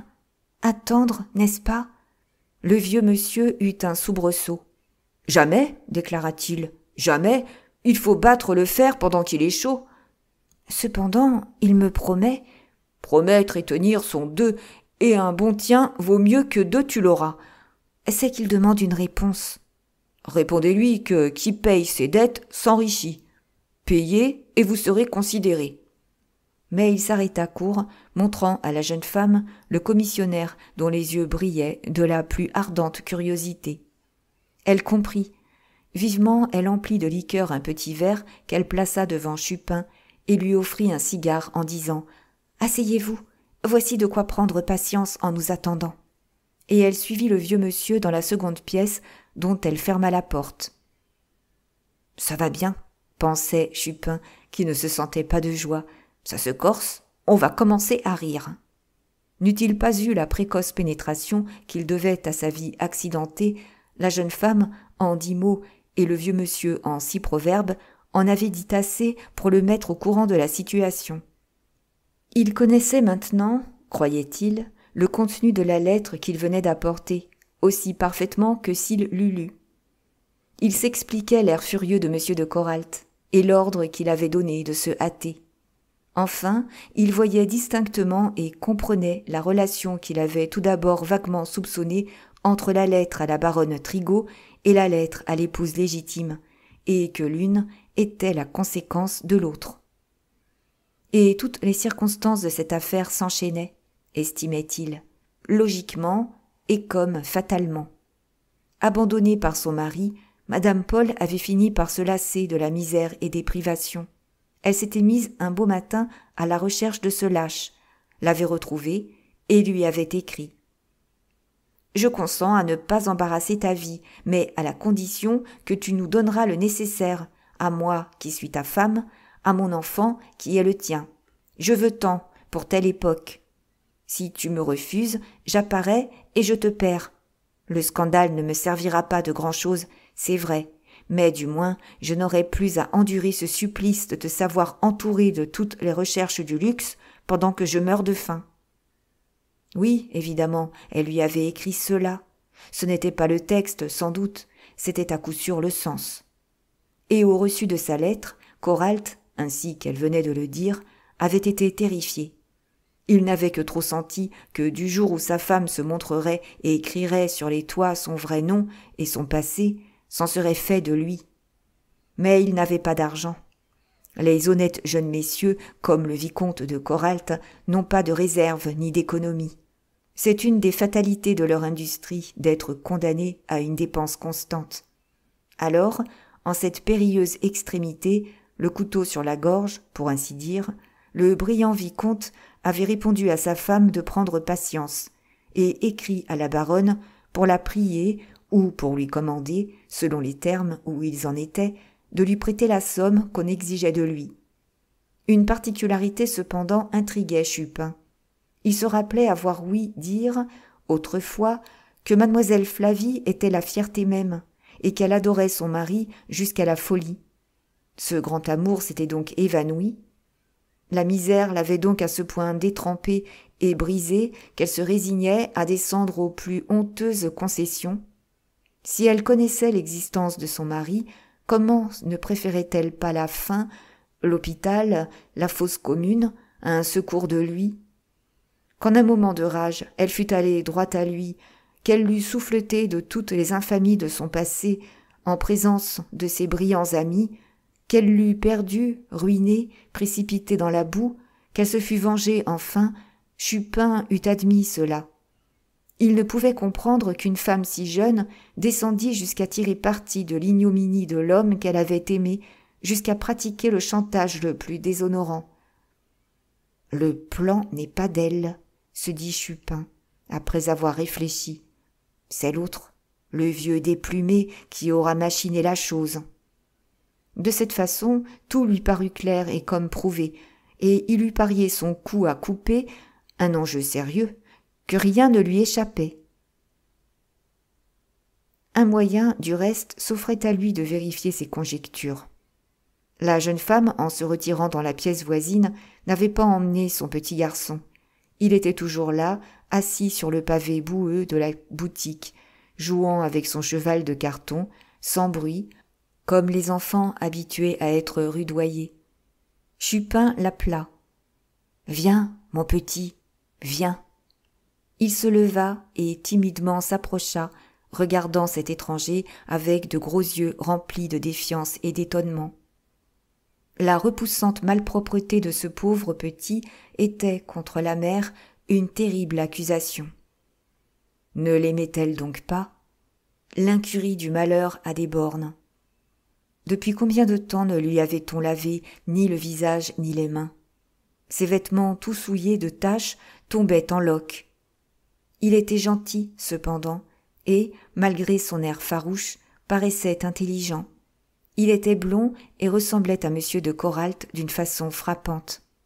Chupin le prit sur ses genoux, et après s'être assuré que la porte de communication était bien fermée, « Comment t'appelles-tu, petit ?» demanda-t-il. « Paul. Connais-tu ton papa ?»« Non. »« Ta maman ne t'en parle donc jamais ?»« Oh, si. »« Que t'en dit-elle ?»« Qu'il est bien riche. Bien riche. »« Et après ?» L'enfant ne répondit pas, soit que sa mère ne lui eût rien dit autre chose, soit que cet instinct qui précède l'intelligence, comme l'aurore le jour, l'avertit que devant un inconnu, il devait se taire. « Il ne vient donc jamais vous voir, ton papa ?» insista Chupin. « Jamais. »« Pourquoi ?»« Maman est très pauvre. »« Et tu n'as pas envie d'aller le voir ?»« Je ne sais pas. Mais il viendra, lui, et il nous emmènera dans une grande maison.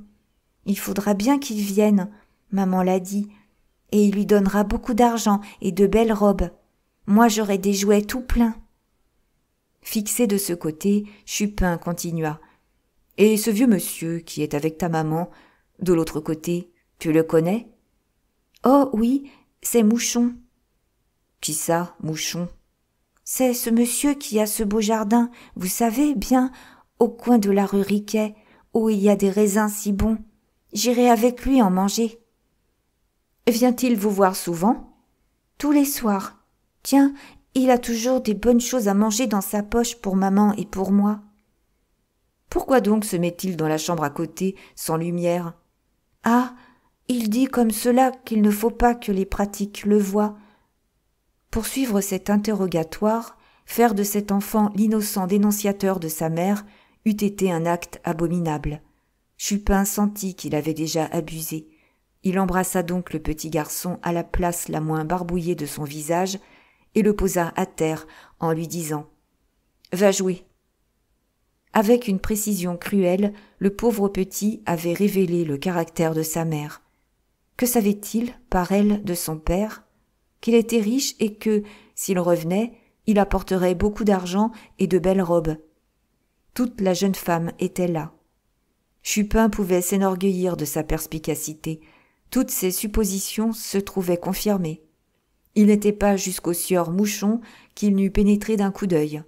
Il avait reconnu un de ces vieux drôles ladres et vicieux qui utilisent leurs loisirs au profit de leur dépravation, hypocrites patients qui font de la misère leur pourvoyeuse et dont la passion n'est prodigue que de conseils. « Sûr, pensa Chupin, il fait la cour à madame Paul. Si ce n'est pas honteux, vieux grigou, nourris-la au moins. » Jusqu'alors, ses préoccupations lui avaient fait oublier son petit verre et son cigare. Il avala d'un trait la liqueur qui lui avait été versée. Allumer le cigare devait être plus difficile. « Allons bon, grogna-t-il, encore un incombustible. Vrai, quand je fumerai des havanes à 10 sous, ce n'est pas ici que je viendrai les acheter. » Il usait force allumettes et tirait sur ce malheureux cigare à se crever la poitrine, quand la porte du fond s'ouvrit et madame Paul reparut tenant une lettre fermée à la main. Elle était affreusement troublée et son anxiété était visible. « Je ne puis me décider, » disait-elle au sieur Mouchon, dont on apercevait dans l'ombre le profil sournois. « Non, je ne puis. Envoyer cette lettre, c'est renoncer à tout jamais à un retour de mon mari. Quoi qu'il arrive, il ne me la pardonnera pas. » « Et après, » répondit le vieux monsieur, « se conduira-t-il plus mal avec vous ? Allez donc, chat ganté n'a jamais pris de souris. »« Il va me haïr. »« Mais non, qui veut des caresses bat son chien. Et d'ailleurs, le vin est tiré. N'est-ce pas ? Il faut le boire. » Cette singulière logique la décida. Elle remit la lettre à Chupin et, tirant de sa poche une pièce de 20 sous, elle la lui tendit. « Voilà pour votre peine. » Lui, d'un mouvement machinal, allongea vivement la main. mais il la retira plus vite encore en disant « Non, merci, gardez, je suis payé. » Et il sortit. Assurément, la mère de Chupin, la pauvre bonne femme, pour parler son langage, eût été heureuse et fière du désintéressement de son fils. Le matin même, il avait refusé les 10 francs par jour que lui proposait M. Fortunat. Le soir, il refusait les 20 sous que lui offrait Madame Paul. Ce n'était rien en apparence, c'était énorme en réalité, et bien significatif de la part de ce pauvre garçon, réduit, faute d'éducation, à demander son pain quotidien au hasard de ces 1000 métiers inconnus qui s'agitent et intriguent dans les bas-fonds de la civilisation parisienne. Et tout en regagnant la rue de Flandre, il marmottait. Prendre les 20 sous de cette pauvre créature, qui n'a peut-être pas mangé son comptant, jamais de la vie. On est un homme ou on ne l'est pas. Il faut le dire, en aucune occasion l'argent ne lui avait procuré de jouissances comparables à l'intime satisfaction qu'il éprouvait. Il se sentait grandir dans sa propre estime, en songeant qu'il mettait au service du bien toutes les facultés et toute l'énergie qu'il dépensait jadis au profit du mal. Être l'artisan du salut de Pascal Ferrailleur, cette pure victime des plus lâches coquins, n'était-ce pas, jusqu'à un certain point, racheter le crime qu'il avait commis autrefois? Et cependant, il était une circonstance qui dépassait son entendement. Comment un de ces aventuriers qui tout à coup surgissent dans le beau monde de Paris, qu'on accepte parce qu'ils s'imposent, sans qu'on sache qui ils sont ni d'où ils viennent, comment un misérable tel que le vicomte Coralt avait-il pu seulement entamer l'honneur de Pascal Ferrailleur? Et quoi, la réputation d'un honnête homme est donc en quelque sorte à la merci du premier intrigant qu'il gêne? Le monde est-il donc si mal fait qu'une ignoble comédie de 5 minutes pèse plus dans les balances faussées de l'opinion que toute une vie de courage, d'honneur et de probité? On voit de ces exemples aux époques où les plus gens de bien, loin de s'affirmer hardiment en face des coquins, descendent sous prétexte de sociabilité à toutes sortes de concessions, qui sont autant de dangereuses lâchetés. Quand les hommes honnêtes se tiennent quoi? Le monde est aux impudents. Tout entier à ces réflexions, Chupin n'était point tenté d'ouvrir la réponse qu'il portait pour en prendre connaissance. Les mêmes sentiments s'agitaient en lui qu'il avait empêché de tirer du fils de Madame Paul des renseignements plus précis. Arrivé à la vérité par la seule force de sa pénétration. Il y avait là de quoi tenter sa jeune vanité. Or, qu'avait-il besoin de recourir à un acte qui peut se justifier, sans doute, que l'intérêt de la légitime défense excuse et absout, mais qui n'en est pas moins fâcheux en lui-même et hasardé? Lui était-il indispensable de violer le sceau de cette lettre pour en connaître le contenu? Les quelques mots échangés entre Madame Paul et le sieur Mouchon, le conseiller au proverbe, ne lui avaient-ils pas appris, à n'en pouvoir douter, qu'il portait un ultimatum et qu'il y était signifié au vicomte de Coralt d'avoir à l'exécuter dans les délais indiqués, sous peine d'un scandale mortel pour lui. Les certitudes de Chupin à cet égard étaient si positives que déjà il se creusait la cervelle à imaginer comment tirer parti de ces découvertes pour le plus grand profit de Pascal et de mademoiselle Marguerite. Mettre aux prises la jalousie de Flavie, la femme abandonnée, et l'orgueil offensé de la baronne Trigault, évoquer l'infamant passé de Coralt et l'en écraser, cela semblait à Chupin indiqué par les événements mêmes. Mais par quelle combinaison amener un dénouement bruyant, terrible, affreusement scandaleux, qui fut l'éclatante réhabilitation de Pascal, voilà ce qu'il cherchait avec l'ardeur d'un dramaturge qui, ayant trouvé le sujet d'une pièce, le tourne et le retourne dans son esprit pour en tirer tout ce qu'il peut donner. Avec de telles pensées, la route, au retour, devait lui paraître plus courte qu'à l'aller, et c'est presque sans s'en apercevoir qu'il arriva rue d'Anjou-Saint-Honoré, devant la maison de M. de Coralt. Ayant à comparaître devant M. Moulinet, le concierge, il éteignit tant qu'il put la flamme de son regard, et c'est grimé de son air le plus candide qu'il entra. Oh, surprise! M. Moulinet et son épouse n'étaient pas seuls dans leur loge. Florent était là, en train de prendre le café avec eux. Et même, le digne valet s'était dépouillé des élégances empruntées à son maître et avait revêtu son gilet rouge. Il semblait d'une humeur massacrante, et son dépit était réellement bien légitime. De chez M. de Coralt, chez la baronne, il n'y avait qu'un sot. Mais il est des fatalités. La baronne, en recevant la lettre des mains de sa femme de chambre, avait fait courir après Florent pour lui dire d'attendre, qu'elle voulait lui parler. Et elle avait eu l'inconvenance de lui laisser croquer le marmot plus d'1 heure. Si bien que, de fil en aiguille, comme il disait, il avait manqué le dîner des femmes charmantes qui lui avaient donné rendez-vous, et que, de désespoir, il était revenu partager la soupe de ses amis les concierges. « Vous avez la réponse » demanda-t-il à Chupin. « La voici. » Ayant glissé la lettre de Madame Paul dans la poche d'estomac de son tablier, Florent venait de compter à son commissionnaire les 30 sous stipulés quand on entendit au dehors le cri traditionnel. « Porte, s'il vous plaît !» C'était le coupé bleu de M. de Coralt. Le vicomte descendit légèrement sous le porche et, apercevant son domestique, dévoré d'impatience, il s'approcha en disant « Mes commissions ? Elles sont faites. Vous avez vu madame la baronne ? Elle m'a fait attendre 2 heures pour me dire que monsieur le vicomte ne devait pas s'inquiéter, qu'elle avait un moyen sûr pour demain. » Monsieur de Coralt parut respirer plus librement. « Et la débitante de tabac, poursuivit-il. Voici ce qu'elle m'a donné pour monsieur. » D'une main fiévreuse, le vicomte prit la lettre, l'ouvrit, la parcourut d'un regard, et aussitôt, saisi d'une colère folle, furieuse à ce point de lui faire oublier qu'il se donnait en spectacle, il se mit à la froisser rageusement, cette lettre, à la mordre, à la déchirer en menus morceaux, en mugissant des blasphèmes à étonner un charretier.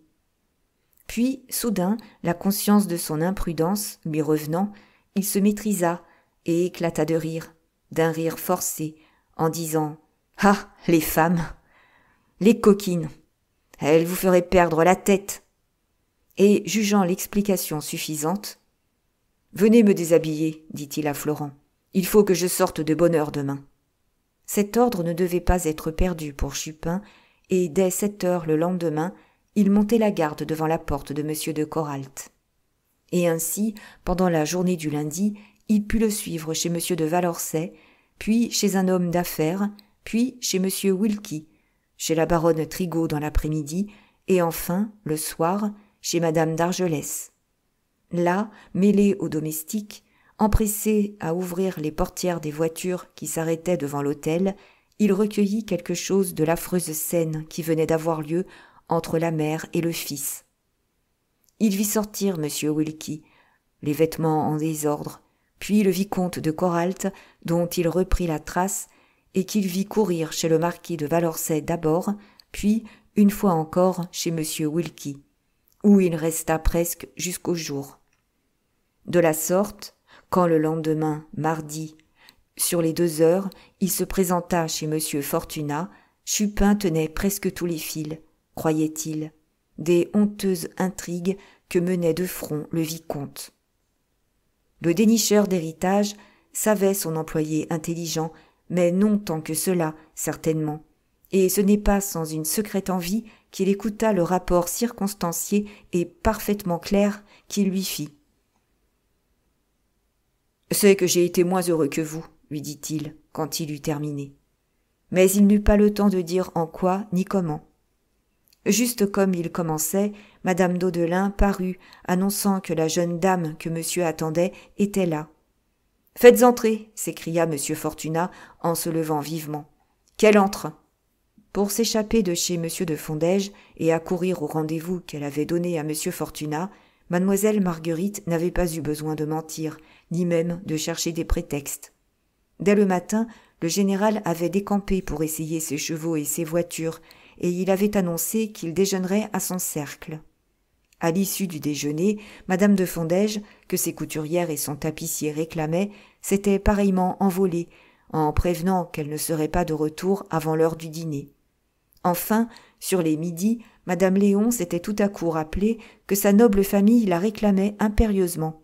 Elle s'était habillée en hâte et était sortie pour se rendre évidemment chez le docteur Jodon et de là chez monsieur le marquis de Valorcet. Les domestiques, à leur tour, se sentant débarrassés pour quelques heures de toute surveillance, avaient tiré chacun de son côté, laissant la maison seule, peu préoccupée des visiteurs qui pouvaient venir sonner. De la sorte, mademoiselle Marguerite avait pu s'esquiver sans que personne s'en aperçût, ce qui lui laissait cette latitude, pour le cas où on la verrait rentrer, de dissimuler la durée de son absence. Un fiacre remontait la rue Pigalle au moment où elle sortit, elle le prit. Certes, la démarche qu'elle faisait lui coûtait cruellement. N'allait-elle pas être forcée, elle, jeune fille, elle, si réservée naturellement, de se confier à un étranger, de lui révéler ses sentiments les plus intimes, de lui ouvrir son âme, toute pleine de son amour pour Pascal Ferrailleur? Et cependant, elle se sentait plus calme et plus maîtresse de soi que la veille, quand elle se présentait à la photographie Carjat pour demander un fac-similé de la lettre de monsieur de Valorcet. C'est que les événements l'entraînaient dans leur évolution rapide, que l'implacable nécessité ne lui laissait pas la faculté d'hésiter, et qu'elle s'animait à la lutte à mesure qu'elle voyait s'accroître les chances de succès. Certaines considérations, d'abord inaperçues, contribuaient à la rassurer. Ce monsieur Fortunat, cet agent secret de monsieur le comte de Chalus, la connaissait déjà, puisque c'était lui qui, après des mois d'investigation, avait fini par la découvrir à l'hospice des enfants trouvés. Un vague pressentiment lui disait que cet homme en savait sur son passé plus long qu'elle-même, et qu'il pourrait, s'il le voulait, lui apprendre le nom de sa mère, le nom de cette femme que le comte redoutait et qui, sans pitié, l'avait abandonné. Enfin, il est un fait positif, c'est que l'esprit se familiarise avec les situations les plus excessives, jusqu'à trouver presque naturels les événements les plus en dehors de toute prévision et même de toute vraisemblance. N'importe, son cœur battit plus vite et elle se sentit pâlir quand, sur l'invitation de madame Daudelin, elle pénétra dans le cabinet du traqueur d'héritage. D'un rapide coup d'œil, elle embrassa le cadre et les personnages. Le confortable cossu du bureau la surprit. Elle avait compté sur un bouge. La distinction relative et les façons d'homme du monde de monsieur Fortunat la déconcertèrent. Elle s'attendait à rencontrer une manière d'intrigant subalterne, crasseux et grossier. Enfin, Victor Chupin, debout près de la cheminée, en blouse, avec ses pantalons effiloqués, tortillant sa casquette pour se donner une contenance, l'inquiéta. Mais aucune de ses impressions ne se fit jour. Pas un des muscles de son noble et beau visage ne bougea, son œil resta fier et clair. Et c'est d'une voix dont l'émotion intérieure n'altérait en rien le timbre sonore et pur qu'elle dit « Je suis la pupille de monsieur le comte de Chalus, monsieur, mademoiselle Marguerite. Vous avez, je le suppose, reçu ma lettre. » Lui s'inclinait, déployant toutes les grâces qu'il portait dans le monde où il cherchait à se marier. Et d'un geste plus prétentieux qu'élégant, il avançait un fauteuil et invitait mademoiselle Marguerite à s'asseoir. « Votre lettre m'est parvenue, en effet, mademoiselle, répondit-il, et je vous attendais, flatté et honoré de votre confiance. Pour tout autre que vous, ma porte était même défendue. » La jeune fille s'assit, et il y eut un moment de silence, chacun observant l'autre et cherchant à s'en faire une opinion. Lui, un peu troublé, et ayant peine à comprendre que cette belle jeune fille si imposante pût être la petite apprentie qu'il avait vue autrefois chez le relieur, avec son grand sarrau de serge, les cheveux ébouriffés et tout poudrés de rognures de papier. Elle, fâchée d'avoir à s'adresser à cet homme, car plus elle l'examinait, plus il lui semblait découvrir dans toute sa personne quelque chose de louche et de suspect, et elle eût préféré quelque cynique gredin à cette espèce de gentleman doucereux, verni d'hypocrisie.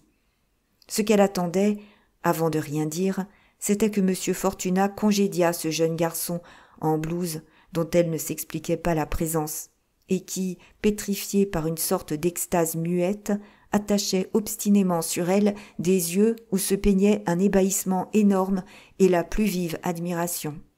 Mais bientôt, lasse d'attendre en vain, « Je suis venue, monsieur, commença-t-elle, pour vous entretenir de choses graves et qui exigent le plus profond secret. » Chupin comprit, car il rougit jusqu'aux oreilles et fit un pas pour sortir.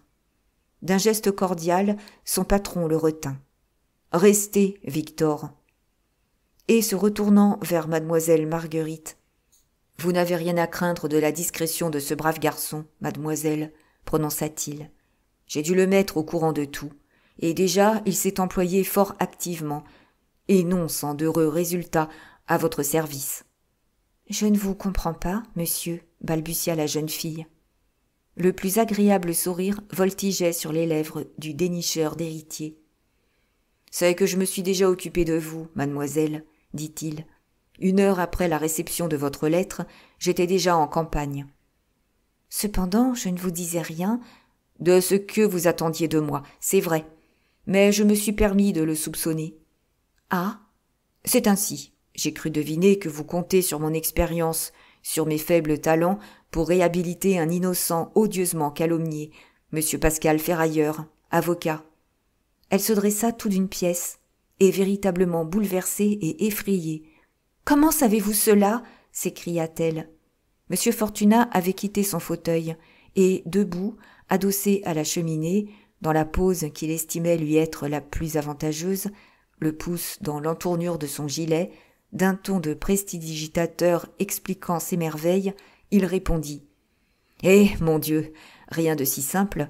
Pénétrer les intentions des personnes qui daignent m'honorer de leur confiance est l'essence même de la difficile et délicate profession que j'exerce. Ainsi donc, mes hypothèses sont justes. Vous ne dites pas le contraire. » Elle ne disait rien. Le premier saisissement passé, elle s'épuisait à chercher une explication plausible des informations de M. Fortunat. Car, pour être dupe de son étalage de perspicacité, elle ne l'était aucunement. Et lui, enchanté de l'effet qu'il produisait, continuait. « Réservez votre surprise pour ce qu'il me reste à vous apprendre, mademoiselle, car j'ai découvert bien d'autres choses encore. » Tenez, c'est votre bon ange qui vous a inspiré l'idée de recourir à moi. Vous frémirez quand vous saurez de quel danger vous avez été menacé. Mais maintenant, plus rien à craindre. Je veille. Je suis là et je tiens tous les fils de l'audacieuse intrigue ourdie contre vous. Car c'est à vous, à votre personne, à votre fortune qu'on en voulait. C'est à cause de vous seul que M. Ferrailleur a été lâchement frappé. Et je puis vous dire, moi, le nom des misérables qui l'ont perdu. L'idée du crime vient de celui qui y avait le plus puissant intérêt, le marquis de Valorcey. L'instrument a été un scélérat qui se fait appeler le vicomte de Coralt, et dont Chupin que voilà vous dira le vrai nom et le passé honteux. Vous aviez distingué M. Ferrailleur. Il fallait qu'il disparût. M. de Chalus n'avait-il pas promis votre main à M. de Valorcey? Ce mariage était la ressource suprême du marquis, la planche qui sauve l'homme qui se noie, car il en est à ses dernières gorgées, le misérable. On le croit riche, il est ruiné. Oui, ruiné de fond en comble, ruiné à ce point qu'il songeait à se brûler la cervelle le jour où l'espoir lui vint de vous épouser. « Allons bon, » pensa Chupin, « voilà le patron parti. » C'était vrai. Il suffisait de ce nom de Valorcey pour mettre en mouvement toute la bile de M. Fortunat. Au souvenir seul de cet ancien client, il perdait absolument son sang-froid, c'est-à-dire sa qualité maîtresse. Sa passion venait de trahir ses calculs. Que se proposait-il au début? De surprendre mademoiselle Marguerite, de frapper son imagination, puis de la laisser venir, de la faire parler sans rien dire et de rester quand même le maître de la situation. Et pas du tout. Il se livrait. Il s'en aperçut, mais il était trop tard pour reculer. Il le comprit bien à l'ardent regard que la jeune fille dardait sur lui. Comment le marquis de Valorcey n'a-t-il pas encore fait le plongeon ? C'est pour moi un prodige. Déjà, il y a 6 mois, ses créanciers menaçaient de l'exécuter. De quelles espérances les berce-t-il depuis la mort de M. de Chalus ? C'est ce que je ne puis pénétrer. Ce qui est certain, mademoiselle, c'est que le marquis n'a pas renoncé à la prétention d'être votre mari, et que pour y arriver, tous les moyens lui seront bons. Tous, vous m'entendez ? Parfaitement maîtresse d'elle-même, désormais, mademoiselle Marguerite écoutait d'un visage aussi impassible que s'il se fût agi d'un autre. Et M. Fortunat s'étant arrêté. « Je savais tout cela, fit-elle d'un ton glacé. « Quoi ? Vous saviez ? » ?»« Oui, seulement il est une circonstance qui passe mon entendement. Ma dot seule tentait M. de Valorcey, n'est-ce pas ? Pourquoi persiste-t-il à vouloir m'épouser maintenant que je n'ai plus de dot ? » Peu à peu, le traqueur d'héritage avait perdu sa pose avantageuse. « Voilà, répondit-il, ce que je me suis demandé tout d'abord. Et j'ai, je le crois, trouvé la raison.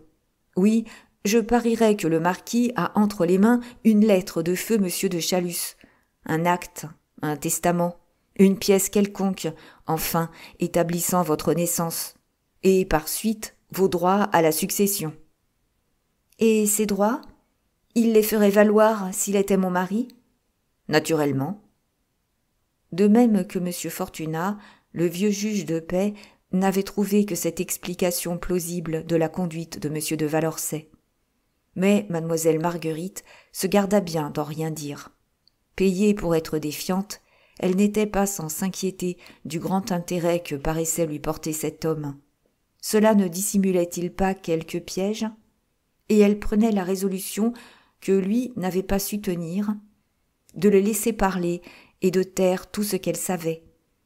« Peut-être avez-vous raison, fit-elle, mais ce que vous avancez, il faudrait le prouver. »« Je prouverai que Valorcey n'a plus un sou vaillant, qu'il ne vit depuis 1 an que d'expédients justiciables de la police correctionnelle. »« Oh ! » J'établirai qu'il a tenté de surprendre la bonne foi de M. de Chalus par des actes qui constituent de véritables faux.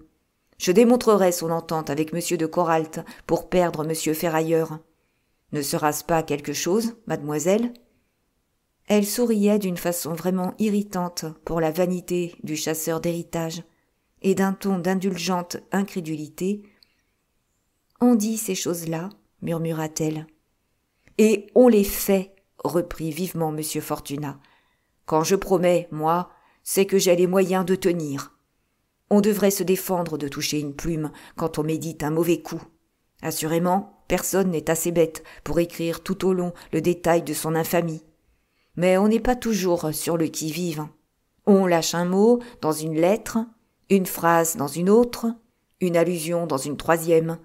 Et de ces allusions, de ces phrases, de ces mots réunis, coordonnés, ajustés, comparés, on arrive à faire un petit acte d'accusation absolument complet et écrasant d'évidence. Mais il s'arrêta, béant, averti par la physionomie de mademoiselle Marguerite de sa nouvelle imprudence. Elle s'était reculée et le toisant. « Vous étiez donc bien avant dans les confidences de M. de Valorcey, monsieur, prononça-t-elle. Jureriez-vous que jamais vous n'avez servi ses desseins ?» Témoin muet et oublié de cette scène, Victor Chupin, intérieurement, jubilait. « Touché, pensait-il. Dans le noir en plein. Cristi, voilà une femme. Pincé, le patron, enfoncé, roulé. » Le fait est que le dénicheur d'héritiers se sentit si bien pris qu'il n'essaya pas de nier complètement, du moins. « J'avoue, répondit-il, que j'ai été assez longtemps le conseil de M. de Valorcey. Tant qu'il m'a parlé de se marier richement pour rétablir sa fortune et de mettre dedans son futur beau-père, ma foi, je n'y ai pas vu grand mal. Ce n'est peut-être pas strictement honnête, mais cela se fait tous les jours. Qu'est-ce qu'un mariage aujourd'hui? Une affaire, n'est-ce pas? Or, qu'appelle-t-on une affaire, sinon une opération où chacune des parties cherche à flouer l'autre? Le beau-père est dupé, ou le gendre, ou la femme. Ils le sont parfois tous les trois. Je ne vois pas qu'il y a là de quoi fouetter un chat, mais quand j'ai vu poindre l'idée de perdre monsieur Ferrailleur, halte là, ma conscience s'est révoltée. Déshonorer un innocent, c'est lâche, c'est bas, c'est sale, c'est canaille. Et n'ayant pu empêcher l'infamie, je me suis juré que je la vengerais. Mademoiselle Marguerite allait-elle accepter cette explication? Chupin en eut peur. C'est pourquoi, s'avançant vivement vers son patron. « Sans compter, monsieur, interrompit-il, que ce beau marquis vous a joliment refait, vous, un homme si fort. Hein? C'est 40 000 francs que vous lui avez prêtés, et qui devaient vous en rapporter 80 000. Comme il vous les a ratissés. » Monsieur Fortunat foudroya son employé du regard. Mais quoi? Il était trahi, et il n'y avait plus à y revenir. Il était dit que, dans toute cette affaire, il entasserait sottise sur sottise. Mal emmanchée, elle devait mal finir. « Eh bien, oui, déclara-t-il, c'est vrai. Valorcet m'a indignement volé. J'ai juré que je me vengerais, et je me venge. Je n'aurai de repos que le jour où je verrai ce misérable plus bas que la boue. » En vérité, il ne se doutait pas du bien que lui faisait dans l'esprit de mademoiselle Marguerite la dénonciation de son employé. Elle fut en partie rassurée, s'expliquant son concours. Elle ne méprisa pas beaucoup plus l'homme, mais elle fut persuadée qu'il la servirait presque loyalement. « J'aime mieux cela, dit-elle. Au moins, nous jouerons carte sur table, monsieur. Que souhaitez-vous? La perte de monsieur de Valorcet. Je veux, moi, la réhabilitation de monsieur Ferrailleur. Nos intérêts sont donc communs. Seulement, avant de rien entreprendre, la vie de monsieur Ferrailleur est indispensable. Il nous faudra pourtant nous en passer. Et pourquoi? Parce qu'on ne sait ce qu'il est devenu, parbleu. C'est à lui que j'ai songé tout d'abord, quand j'ai voulu me venger. Je me suis procuré son adresse et j'ai couru rue d'Ulm. Personne. Le lendemain même de son malheur, monsieur Ferrailleur a vendu ses meubles et est parti avec sa mère. Je le sais. Et je venais, monsieur, vous demander de vous mettre à sa recherche. Découvrir sa retraite doit être un jeu pour vous. Eh, croyez-vous donc que je n'y ai pas songé? Ma journée d'hier s'est consumée en investigation. À force de questionner les gens du quartier, j'ai fini par apprendre que madame Ferrailleur est partie de la rue d'Ulm dans le fiacre qui porte le numéro 5709. Je suis allé attendre le cocher de ce fiacre à son dépôt, et il était 1h du matin quand il est rentré. Il se souvenait parfaitement de madame Ferrailleur, à cause de la quantité de ses bagages. Savez-vous où il l'a conduite? À la gare du Havre. Savez-vous ce qu'elle a dit aux employés qui lui ont demandé pour quelle destination étaient ces malles? Elle a répondu qu'elles étaient pour Londres. Monsieur Ferrailleur, à l'heure qu'il est en route pour l'Amérique. Et jamais nous n'entendrons parler de lui. Mademoiselle Marguerite hochait la tête. « Vous vous trompez, monsieur, fit-elle. Je vous rapporte ce que j'ai appris. Aussi, je ne discute pas. Ce sont là les apparences.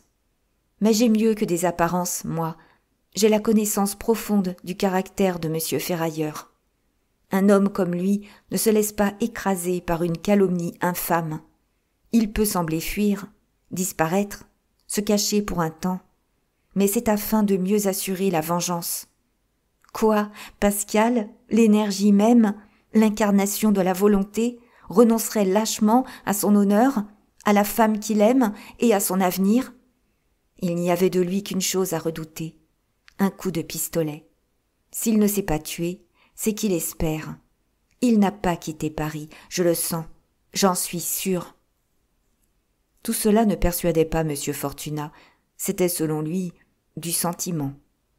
Mais il était là un adolescent dont le cœur s'ouvrait aux espérances de cette belle jeune fille, la plus belle qu'il eût vue, et dont le dévouement et l'énergie le frappaient d'admiration. Chupin. Il s'avança, l'œil brillant d'enthousiasme, et, d'une voix émue, « Je comprends votre idée, déclara-t-il. Oui, Monsieur Ferrailleur est à Paris. Et que je perde mon nom, qui est Chupin, si avant 15 jours je ne l'ai pas retrouvé.